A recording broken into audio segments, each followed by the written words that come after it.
चमनपुरा नाम का एक बहुत ही सुंदर गांव था। उस गांव के एक घर की महिला, जिसका नाम मीता था, वह गर्भवती थी। मीता रोज खीर पकाती थी। उसी गांव में पीपल के एक पेड़ पर कालू कौवा रहता था। उसे मीता के घर से खीर की खुशबू आती थी। वह रोज उसे स्वादिष्ट खीर को सुनकर सुबह सुबह नीति के घर की तरफ उड़ जाता था। वह रोज मिटा के घर के ऊपर आकर बैठ जाता था।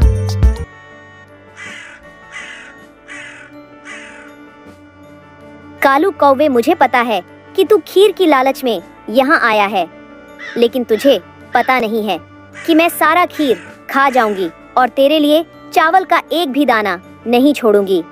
तू बैठा रह इसी तरह और कांव कांव करता रह। यह कहकर मीता रोज सारा खीर खा जाती थी और चावल का एक दाना भी नहीं छोड़ती थी। इसी तरह दिन बीत रहे थे। कालू कौवा रोज सुबह जाकर छत पर बैठता और मीता को खीर खाते देखता कि इतनी अच्छी खीर का एक दाना भी उसके नसीब में नहीं है। कालू कौवे, तुझे खीर का एक दाना भी ना दूं, तू बैठा रह इसी तरह। लेकिन मीता ने इतने दिनों में खीर का एक दाना भी नहीं छोड़ा था। तब कौवा काफी नाराज हो गया और उसने मीता को श्राप दे दिया। मीता, मैं इतने दिनों से खीर खाना चाहता था और तुमने चावल का एक दाना भी नहीं छोड़ा, इसीलिए जा, तेरा बच्चा 1.5 बीते का जन्म लेगा। और कालू कौवा वहां से उड़ गया और कभी वापस नहीं आया।